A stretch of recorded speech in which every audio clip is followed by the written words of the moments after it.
Hey, HRN listeners, mark your calendars for Sunday, October 13th. HRN and the National Young Farmers Coalition are teaming up for a special event at Churchtown Dairy in Hudson, New York. In honor of National Farmers Day, we'll be celebrating with local food, a screening of the documentary Common Ground, and a live panel featuring Lee Penniman of Soulfire Farm, Chris Nickel of Finca Ceremos, and more. The first 50 people to register get a free gift at the door. It's a fundraiser for young farmers and HRN supporting farmer leadership, HRN's education programs, and Farm Bill advocacy. Don't miss out. Head to support.youngfarmers.org/cgfilm to reserve your ticket today. You're listening to Heritage Radio Network.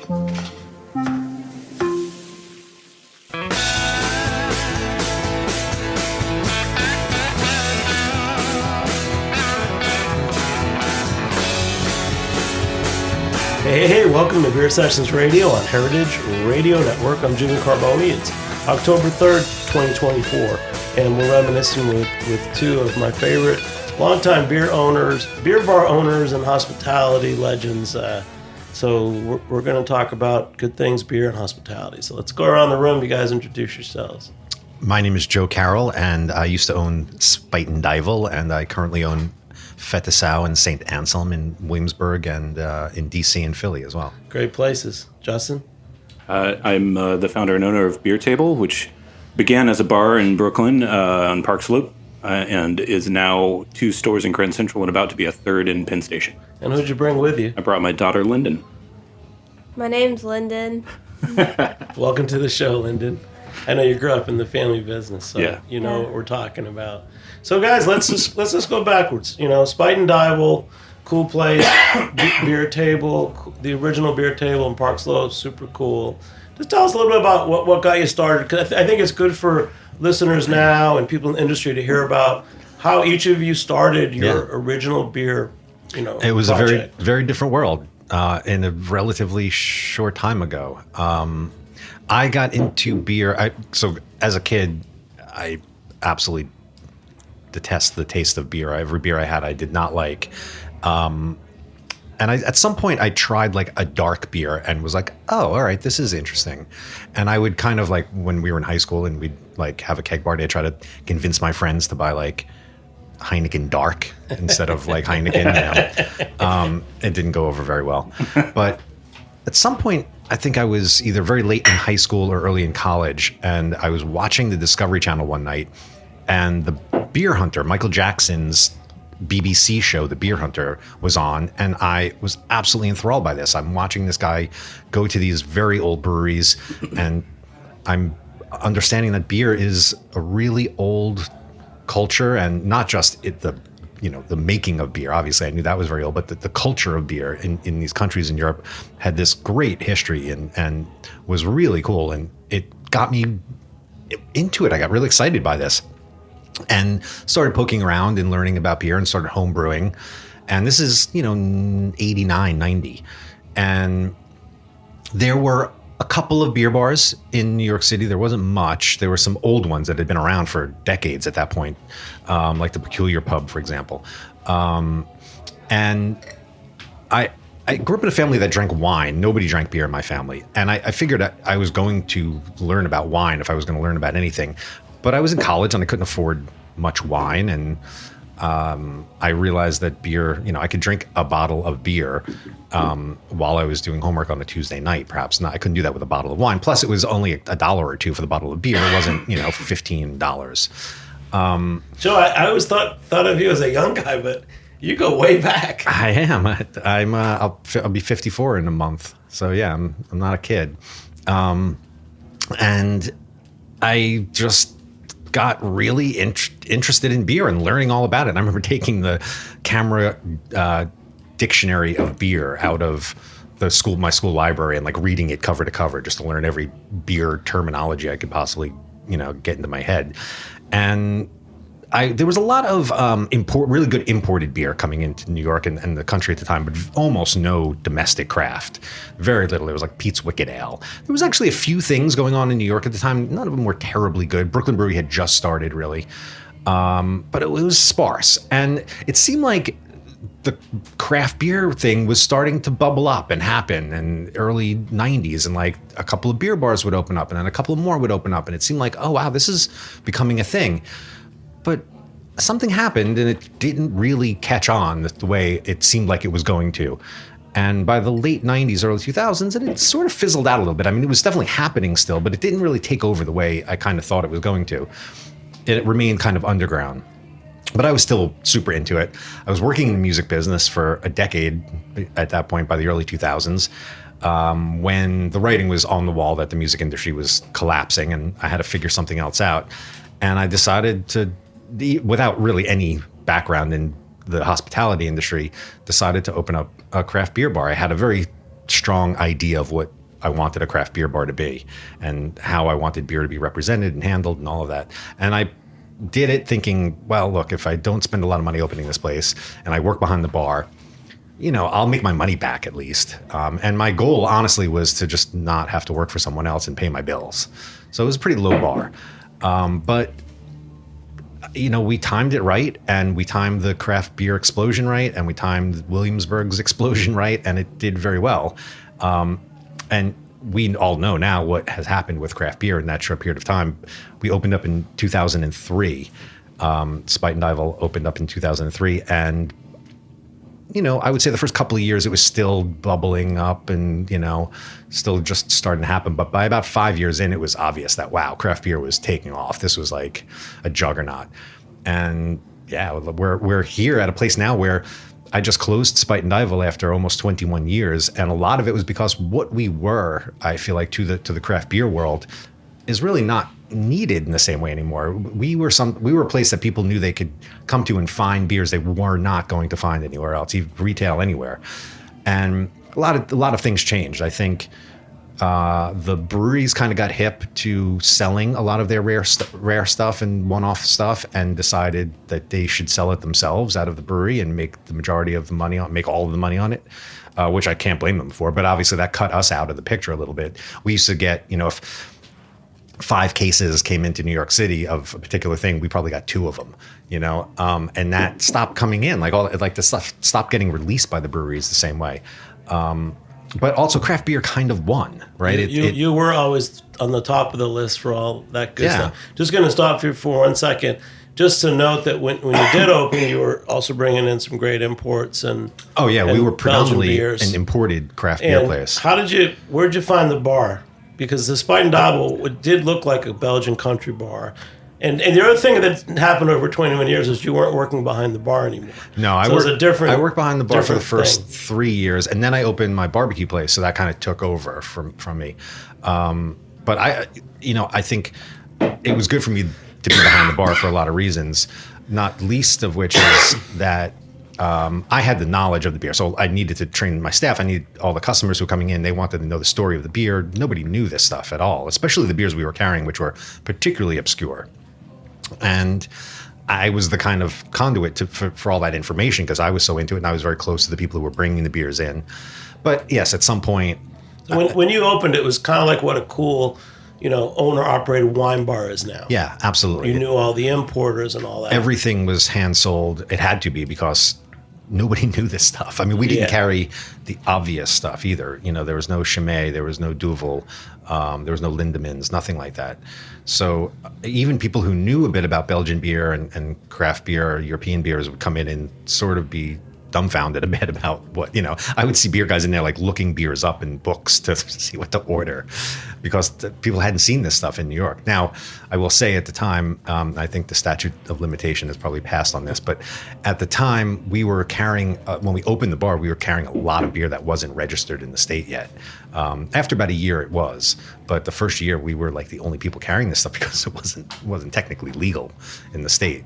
I had in with the importer, and I would get the person at his warehouse in New Jersey to drive it out to me personally. So it was a bit of a coup. But also went to that warehouse sometimes too. Yes, absolutely. Yes, we know that. And then I'm going to just stop right there and say, now, Justin, for you, another place that had a great mystique and was completely different for its time was the original beer table. Just tell us how you opened that and what it was, because again, this was a very boutique, very special place. Yeah.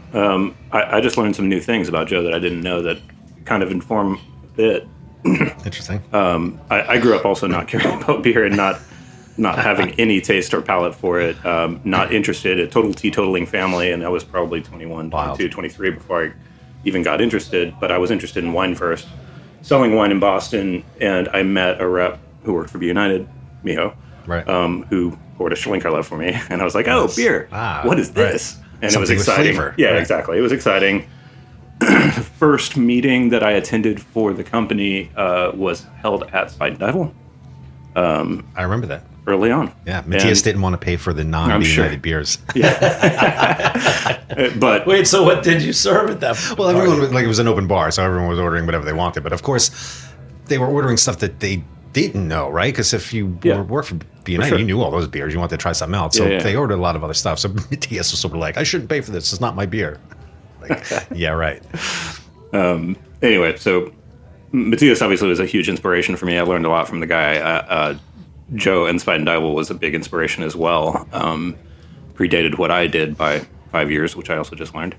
But my whole idea and the thing with the original was to present beer not really as beer in any sort of tradition, but really just as a true tasting room, in as kind of neutral environment as I could think of that would still be fun to sit in and have a drink.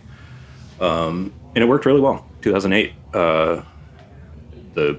his story about how things were tracking in the beer industry are very right. 2008 was a hard year for a lot of folks, but for what we were doing, it was great. And tell us a little about what that original beer table was. I mean, there wasn't a bar. Yeah, the original idea was it was meant to be one table. It was a tiny 350 square foot room. It was kind of like that right there. And I was going to have one table, and I was going to do one draft line. Everybody was going to drink the same beer every night until it was gone, and then we were going to move on to the next thing, and it was going to be interesting adventure things. And while I needed to make money with the business, that was like a lot less important to me than to just do something kind of interesting. And when I actually got the calculator out and started figuring out what I needed to do, 3 tables and 3 draft lines, which was also kind of extreme, and it just moved really fast. And so we were just kind of in the constant zone of just change and let's try new things, and the neighborhood responded really well to it, and people were So it was like traveling. 5th Avenue and Park Slope? It was 7th Avenue Avenue. on the south side of Park Slope. Just a really dense residential neighborhood that didn't have anything like that. And And you used to do it things... upset a lot of people. It was expensive and weird, and people were pissed off about that. But back then you did things that other people didn't. Like, for example, there were so many great beers that were in 750s. Yeah, so we and were you doing would glass pours. pour them. Yeah. We always offered tastes for everything, which was a weird thing to do in a beer spot. But when you serve in even with like small bottles, I'd be like, well, if you don't end up liking it, I'm going to pour it for the staff, and then everybody's going to get to experience it for the first time, and that's cool. It'll be off the menu tomorrow because I only got a case. There's a lot to be said about what both of us did as far as our like business concept and plan goes, because we both came at it from a place of wanting to do something just cool and interesting and fun and unique, and the business part sort of took a back seat to that. Yeah. But one of the things that allowed that was the rent in Brooklyn in general at the time was reasonable. You could, you didn't have to be everything to everybody. Yeah. You could be really weird and still make enough money to pay your rent. Yeah.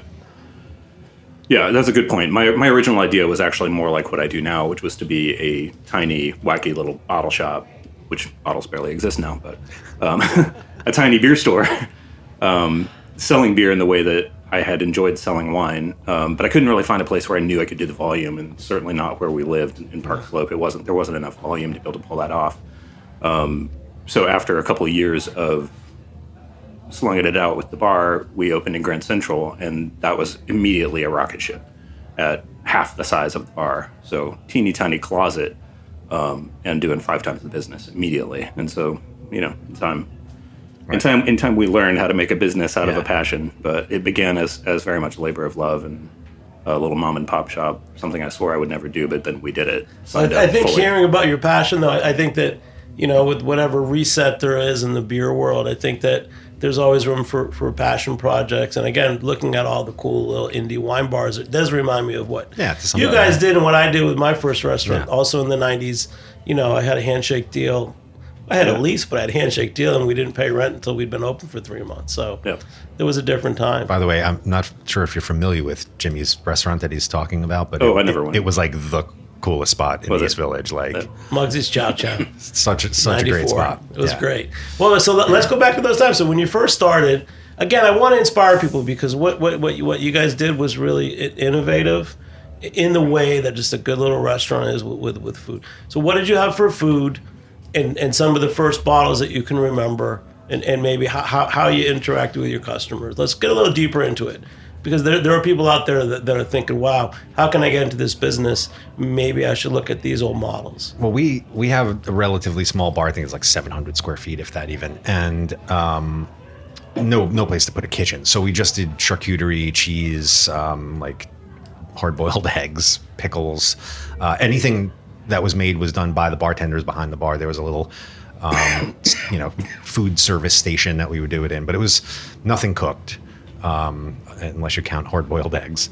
And it was really just meant to be a snack, although people would seemingly eat dinner there all the time, which I thought was odd. But people come in and order tons of cheese and meat, and just that was their dinner. I've been to a wine bar in Paris where they basically kept bringing me rounds of cheese, pieces of salami, and baguettes. Yeah. And that was best meal I've had in a while. Yeah, it doesn't suck. It's very tasty to do that, and especially when you're drinking good beer or wine with it.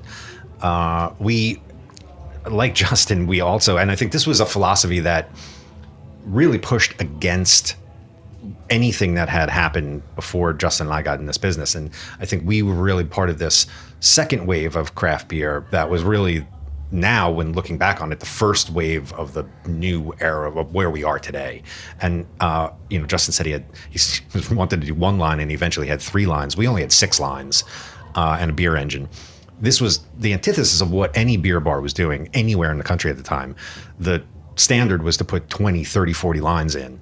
And to me, that was ridiculous. Nobody could drink all that beer. A lot of it was sitting. A lot of the funny thing about this, and you would see it all the time, was they would also put the date that the kegs were tapped, thinking they were doing a service, and in many ways they were. But these places would have 4 lines of Imperial Stout on. And you'd see that 1 line or 2 lines of Imperial Stout had been on for 6 weeks, 8 weeks, or because you just can't possibly drink all that beer that fast. The idea was to keep the draft line smaller, make it turn over much faster, pour beer at the right temperature from the bottle. So keep the bottles at the right temperature in the refrigerators. We had an ale fridge and a lager fridge. Nobody was doing anything like that.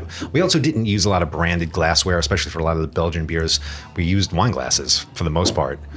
And these were, things that really nobody had done yet.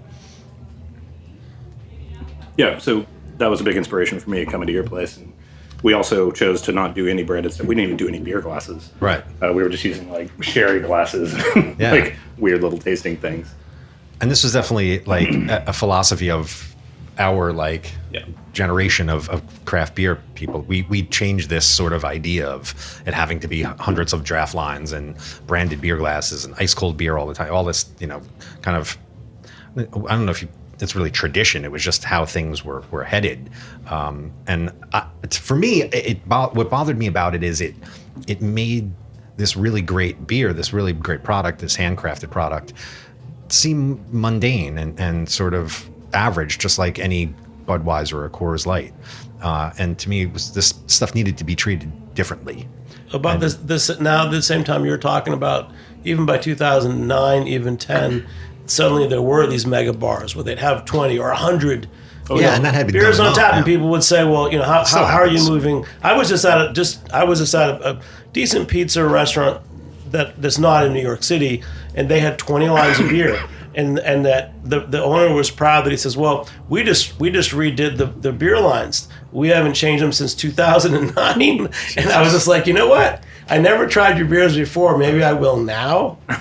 But yeah, I never knew how you had so many. But there's so many factors. I just love what you guys did then, and I do think it's a place, the kind of places I still want to go.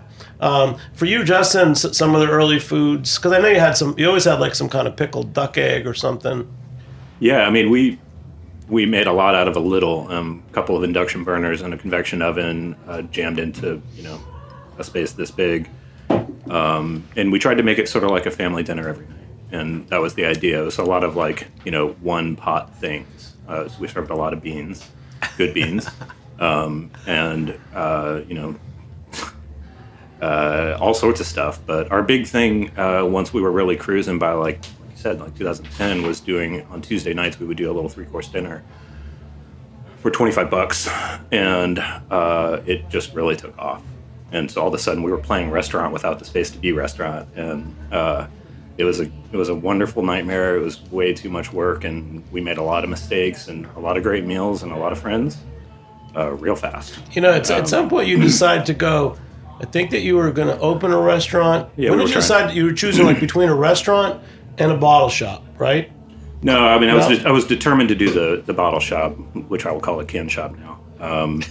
That's so true.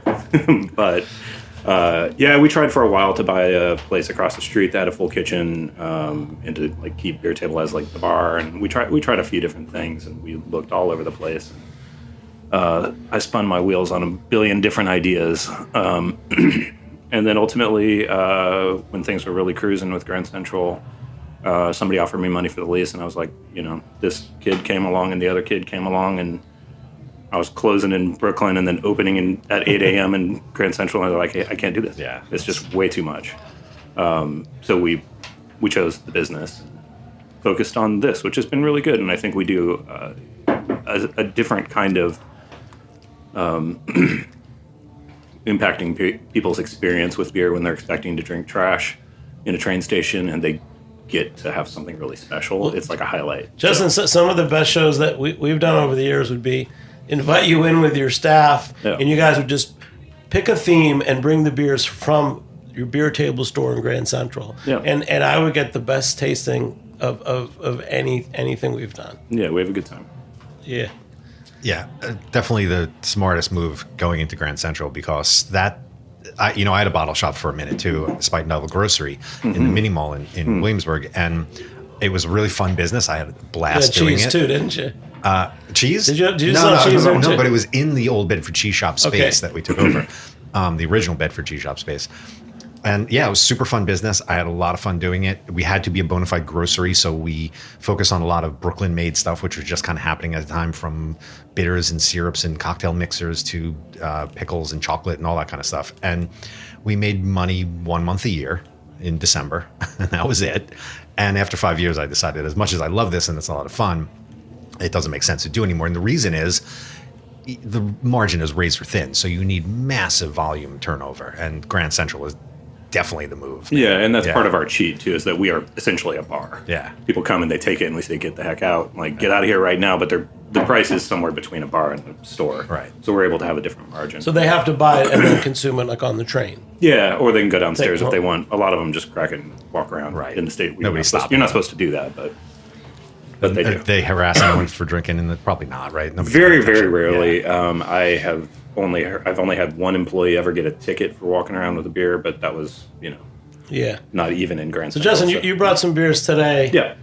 Tell us what beers you brought, and then like a typical customer walks in, and then once you told me that people will buy two beers for the train. Yeah, so like a decade ago, I tried to start up this thing. I'm not really allowed to own beer, any kind of beer production, because I'm a retail store owner. But we've done some collaborative stuff, and we kind of dabbled in a private label idea, and I had some things that I thought were interesting that I wanted to see being sold in volume to all the folks passing through the train station who generally are asking for a Pilsner or an IPA. And me just losing my patience with that over and over and endlessly, even though those are, of course, good styles, it's not really what I choose to drink most of the time.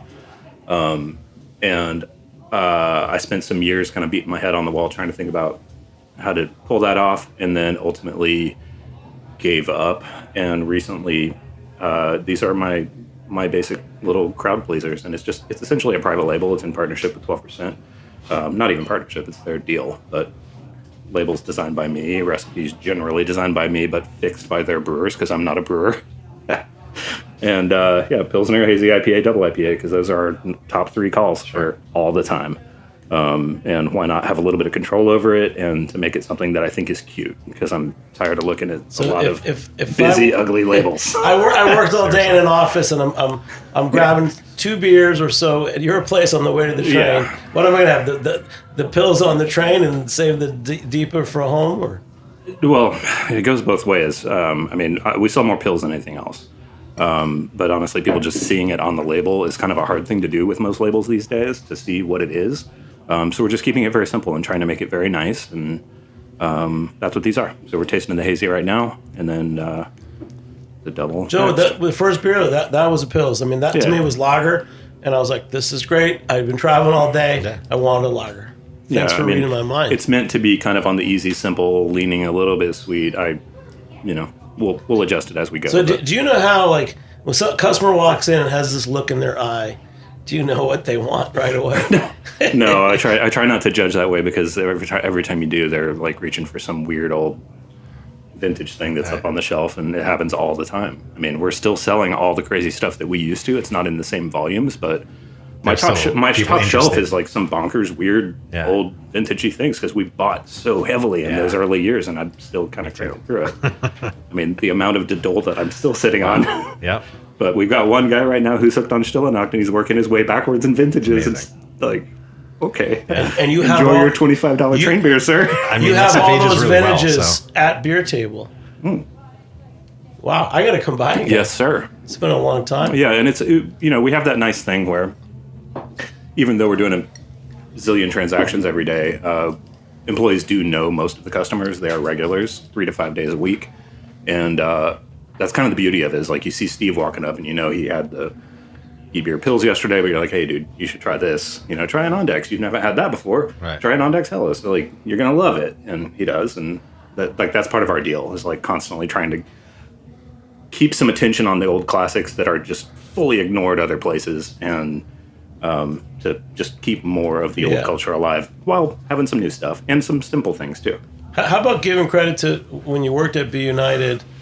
I mean, oh yeah, what kind of doors did it open for you? Everything. It was life changing. Just like working in the wine shop in Boston. I mean, they were both very impactful things. Just like I sold cars before that, and that was crazy. But lots of these experiences doing uncomfortable things. I was the worst employee probably Be United ever had, but I loved learning about the product, and immediately was inspired to start something very cool with it. Lots of credit to Matthias and family for what they provided me and what they opened my eyes to, and for the travel that I got to do and all that. It was amazing.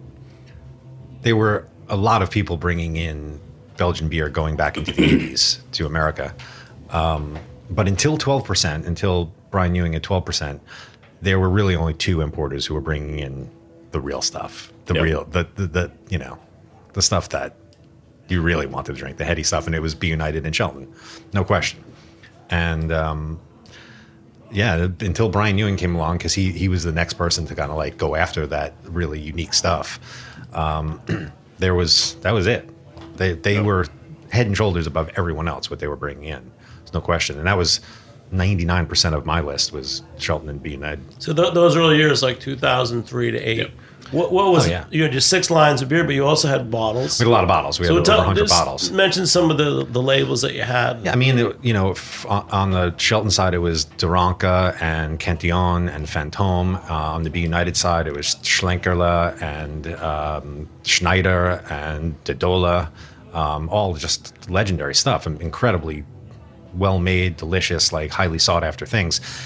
It's funny though, when we opened in 2003, I was into, like, at that time, I was into Lambic, and I was into all like big, higher ABV, pretty intense stuff, because that's what, like, if you were a beer geek at the time, that's what everyone was drinking, right? And people shunned Pilsner, and maybe shunned is a strong word, but people still had a sort of old feeling about Pilsner being this sort of yellow, fizzy, bland tasting beer. People wanted forte. They wanted strong flavors, As the beer scene matured, it flipped the other way.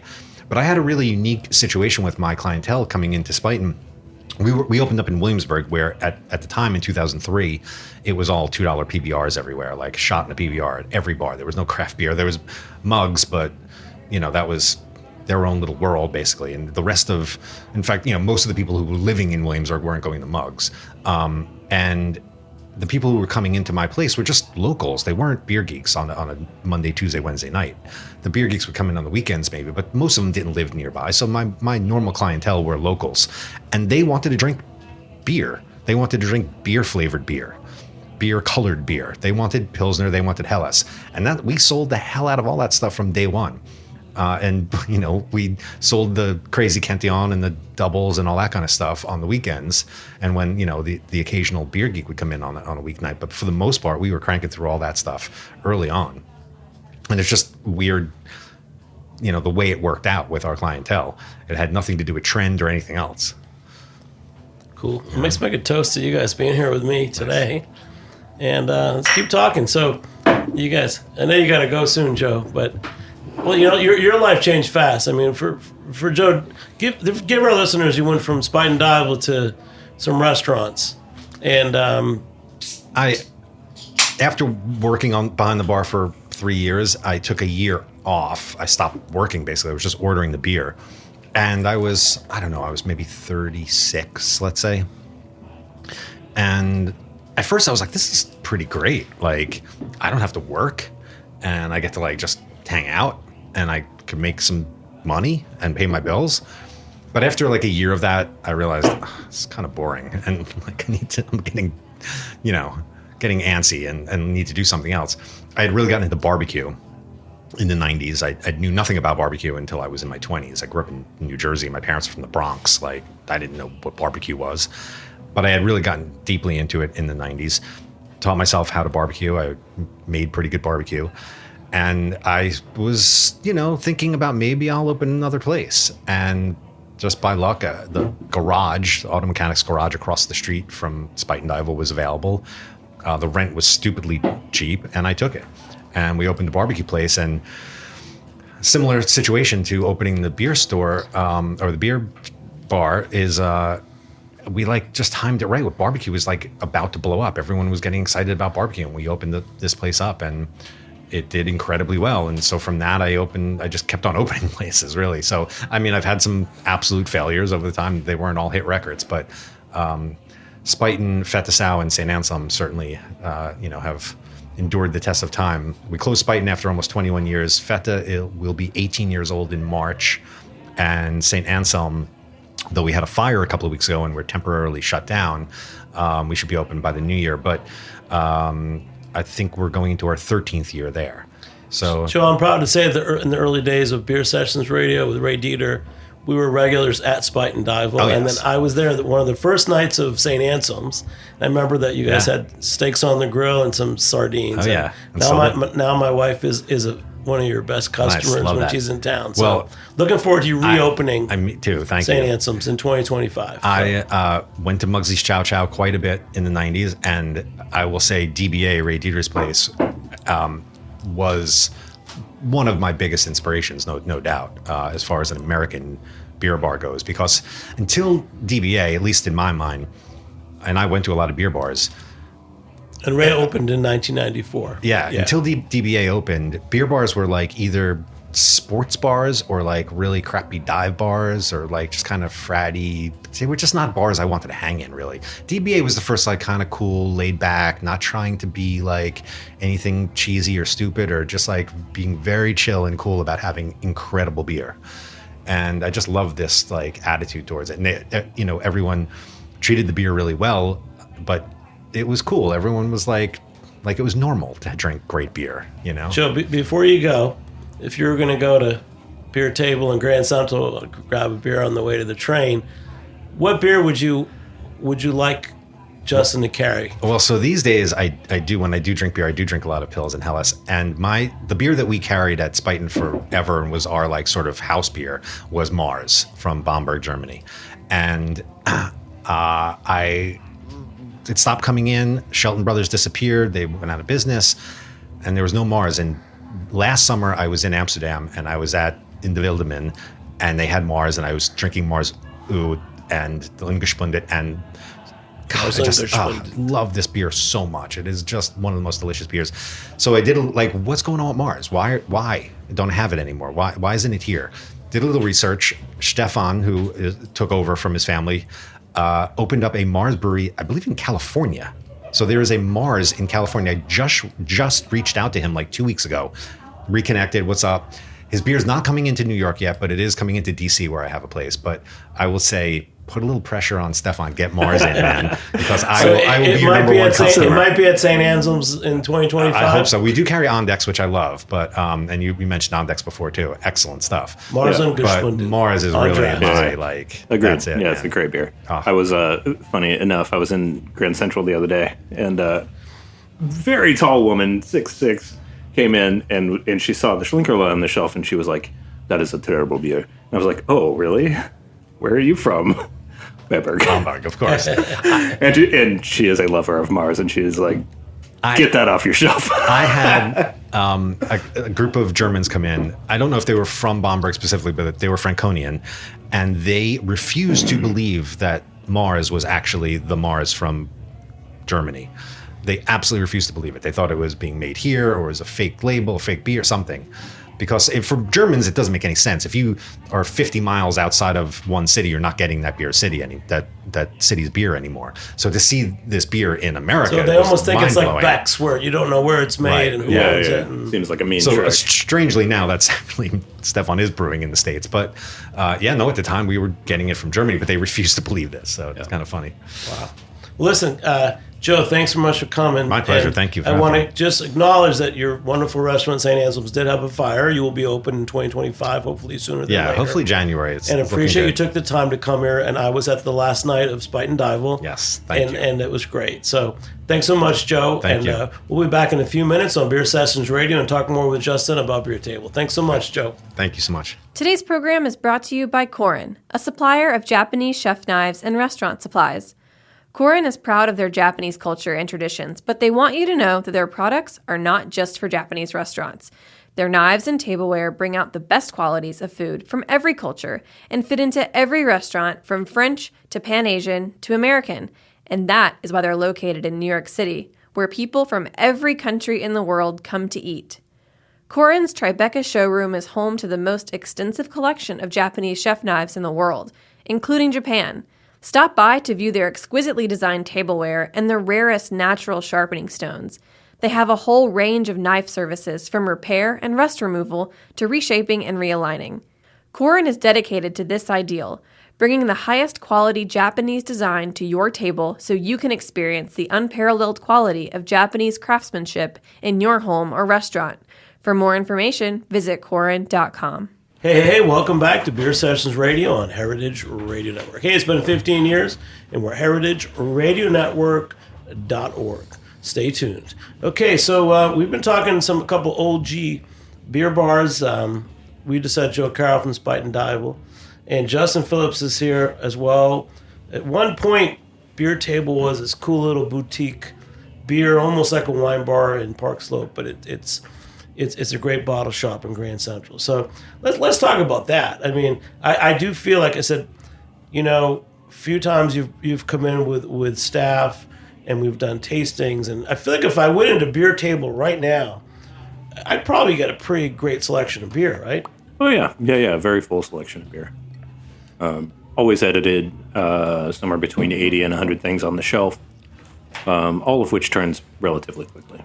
Do you think that it almost works better in that setting to have that selection and high volume? Yeah, there's definitely like a shock value thing for folks who care about beer when they walk up and they see what's there in the train station. It's pretty wild. So in the old days, like if you went to a train station, what were your beer options? Oh, it's, typical. It's like a macro beer. Yeah, that's it. Getting poured from a cart by the train. That's it.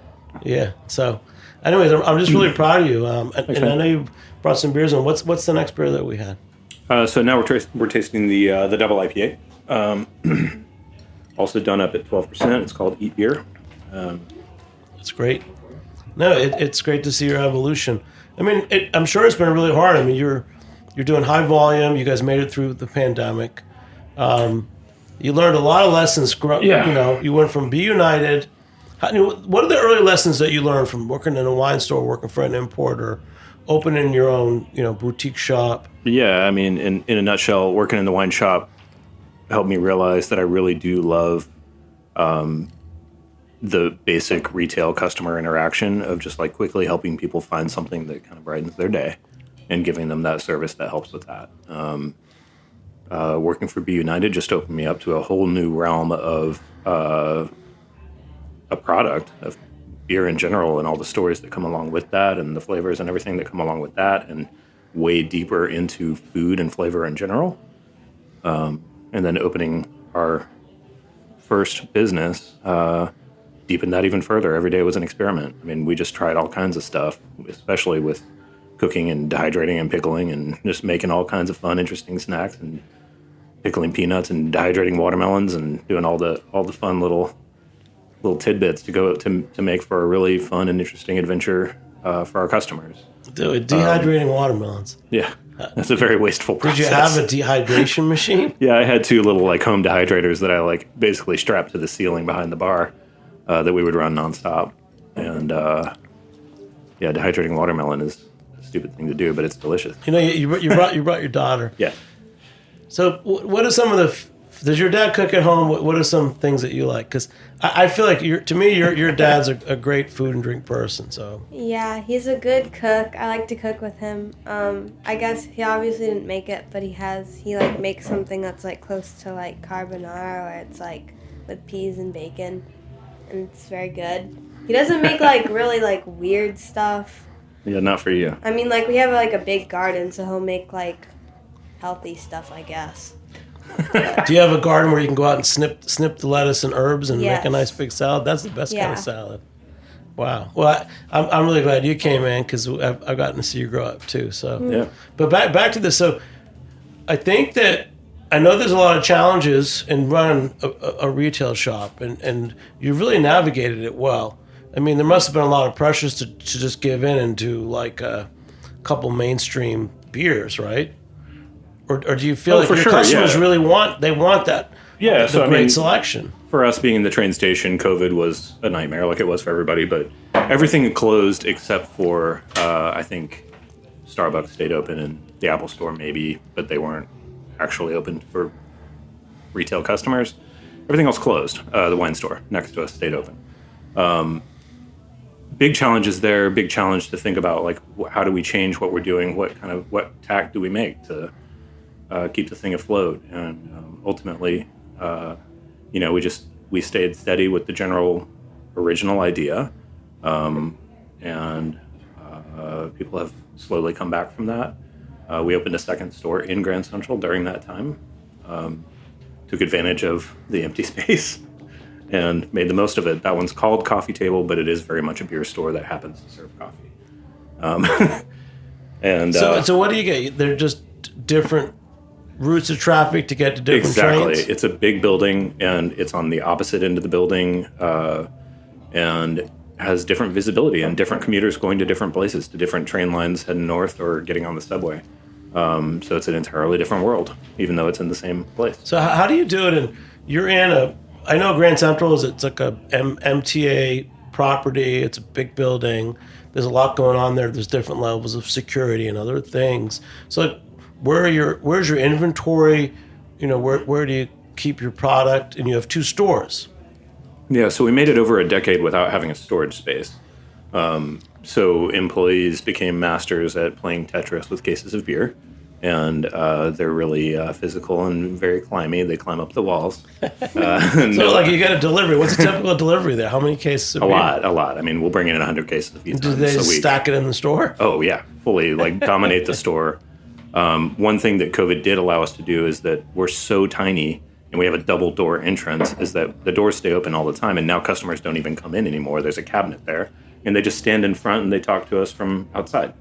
Because it's basically just a little walk-in closet. That's all it is. So it's like a wine store aesthetic. Yeah, very much. Something in Rome, you'd have. Yeah, just it's almost like a kiosk. People call it a kiosk. It's not, but yeah, it's a little closet. Should have named it beer closet because there is no table. But that actually was a blessing because it helps us move way faster. And when we receive our deliveries, we just move the little cart out of the way, and just dump it all in the middle of the store and then quickly pack it away as fast as we can. And I say we, but it's obviously my crew, not me. And they're just very adept at finding all the nooks and crannies to hide things. Yeah. Really good cellar rats. So are you up there? Like sometimes when I ask the Chico's Market, those guys. Yeah, they got all the space. Well, I think about, because they do a lot of volume, and I'll ask them what they're moving. But it's a different comparison, because they'll talk about what's on Memorial Day weekend, and they're still also selling Corona. Yeah, and they're selling well 6 and a 12 packs top. in cases. Yeah. And we're doing 1 and 2 at a pop. I mean, So for you, like if I had to bring you in seasonally and say, Justin, what's the next big holiday coming up? Do people buy for holidays with you, or it's more about? Is it for Thursday sure. night? When's the big night when everybody buys from you? They're not like stocking up so much for the home fridge, more so getting something for the train or buying gifts. Gift giving is big with us because people are very happy to buy, one nice bottle and, spend some real money on that. So maybe where they're going on the train, they might not be able to get those beers. Oh, for sure. Yeah. So you're a real destination. But up north, of course, they have the Chicos. They have places like that they can go to. But for the more rare, the single bottle type offerings, like we're definitely special that way. And otherwise, celebratory. It's a holiday. It's whatever. Getting on the train and having something nice for yourself. Yeah, that's a very common thing. It So is the bright spot in a lot of people's really hard days. How do you go about your purchasing? I mean, I have done the opposite of what a lot of our esteemed business owners have done, and fairly early on after we opened in Grand Central, I just passed the torch to Megan, who you know, and she took over and she did an amazing job. And now that Noah's running the shop, he does all the buying entirely. He has full control, and he knows what I like, and we taste together all the time, and we talk to employees. Is that a full-time job buying? It's it's about to become his very full-time job with our new store that's about to open. But yeah, he's very inventory focused, and he's a wizard of the spreadsheet, and he's a great taster, and has a huge knowledge of the history of beer. So he's really, really wonderful that way.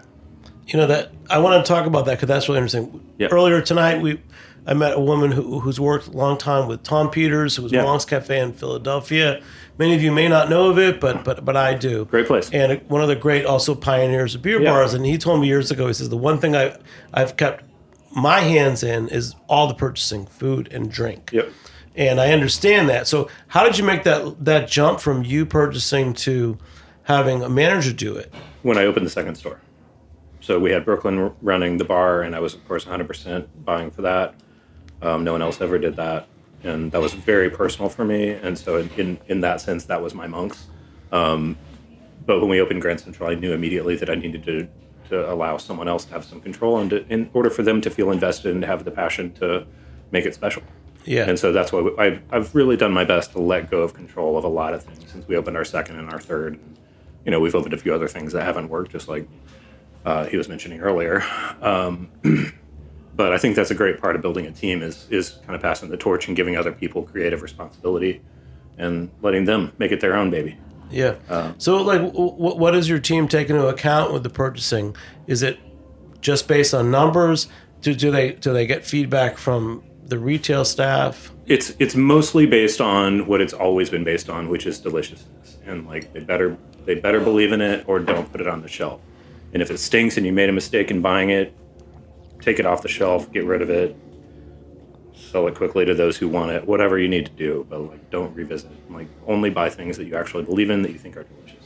Wow. And that, politics aside, in beer too, I've had criticism for having things on the shelf from breweries that have been purchased by bigger breweries, and I think they're delicious, and so they're still there. So deliciousness is the key. That's the key. I don't really care about anything else. Lyndon, when you hang out with your dad, you grew up kind of going to his store. What would you say about what Beer Table is? It's fun. Because I remember the one where you sold, car wash donuts. Mm. So we had, We had another restaurant venture for a minute in Midtown. I didn't know that. Yeah, it was big. Wow. There was, he got, this really big order of, with all these boxes.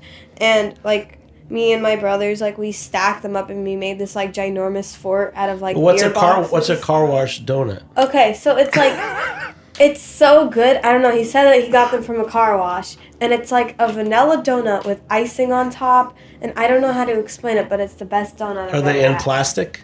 No, it's like. I actually can't even remember the name of the company, but there was a donut company by Chelsea Market that was in a former car wash facility. And they're fresh donuts. They were. They weren't like. I think they're probably done and gone. I don't even remember. So good. Wow. Anyway, he has very specific memory. And we would like make staircases out of the boxes. It was very fun. They've enjoyed growing up in a business and getting to sneak around the back end of things and hide in the nooks and crannies. Yeah, like I remember one summer The back room. at the beer table in Grand Central, like every Sunday I would like for a little bit in the summer I would go like help my dad like take orders and like work for a little bit, and then he would give me the tips. So that was fun. Tips are fun. Yeah. I'll give you my snacks. daughter too. My daughter also grew up in my restaurant bar, Jimmy's Number 43, and a lot of times at events, she would be serving behind the counter, serving food to people.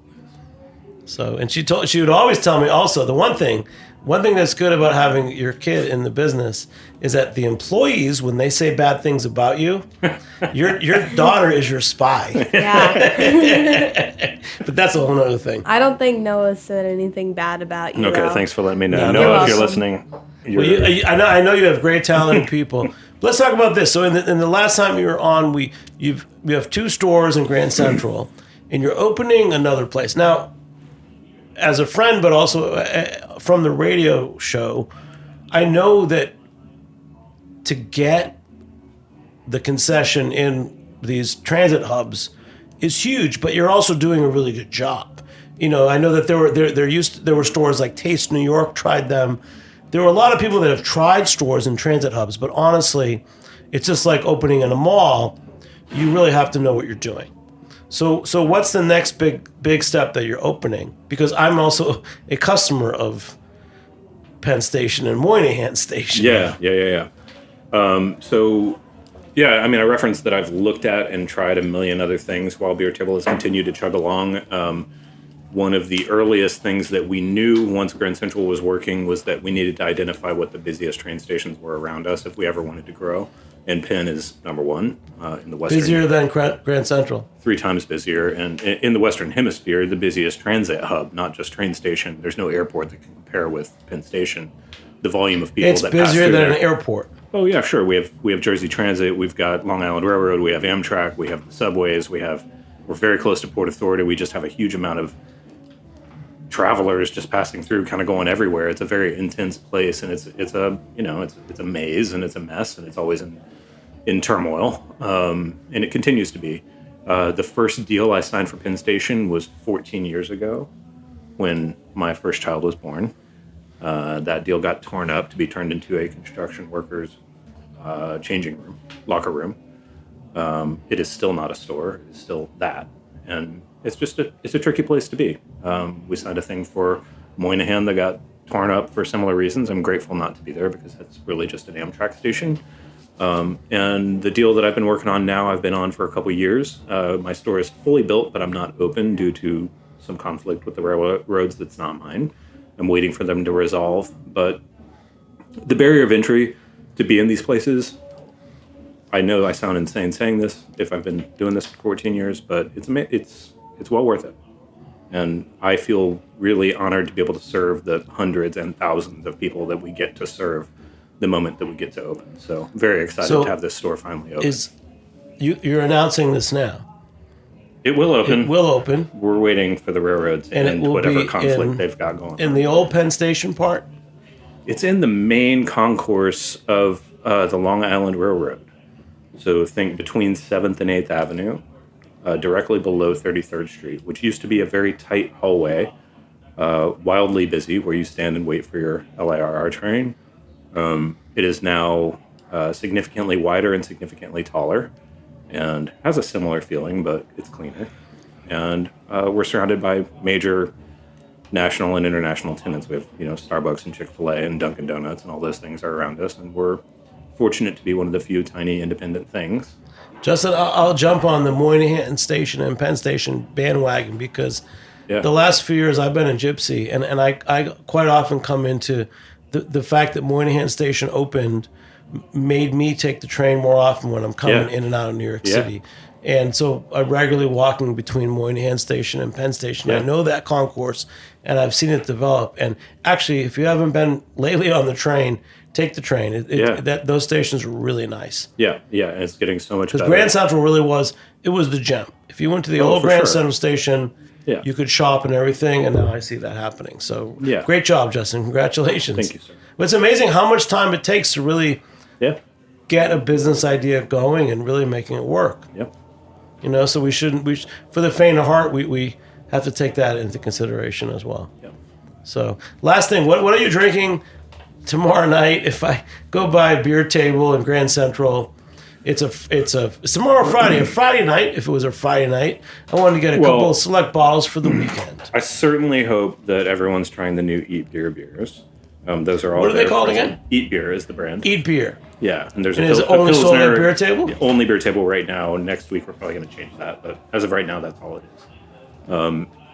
It's brand new, so I hope everybody tries those. Beyond that, look for some of the interesting old classics. Some of the things we were talking about. Look for Ondex. Look for any of the old special things. Otherwise, it's a rapidly changing list as always. Well, whatever you're feeling in the moment, talk to the crew. Justin, Noah will steer you right. Anything else you want to tell us before we sign off? I think I'm good. Thank you, sir. It's great having you, man. I will say once again, I am a fan of good beer, good wine, good food, and there's a lot of good people doing it. So go out and find the places where they're serving good beer, good food, and good wine, and support them because they're still doing it. Yeah. So thanks so much, guys. Thank you for Justin, having us, Jimmy. Lyndon, and thanks to Joe Carroll and our engineer extraordinaire, Mr. Gabriel. Thank you so much for being with us. And we'll catch you next time on Beer Sessions Radio on Heritage Radio Network. All right, guys. Thanks so much. Thank you.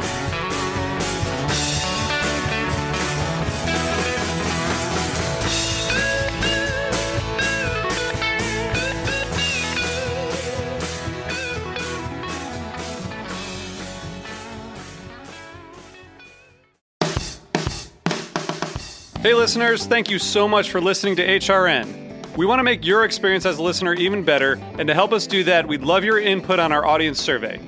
It'll only take a few minutes, and by completing it, you can enter to win a $250 gift card from Goldbelly. Visit heritageradionetwork.org/survey to take the survey and to help us keep growing and improving. That's heritageradionetwork.org/survey. Thanks for your support.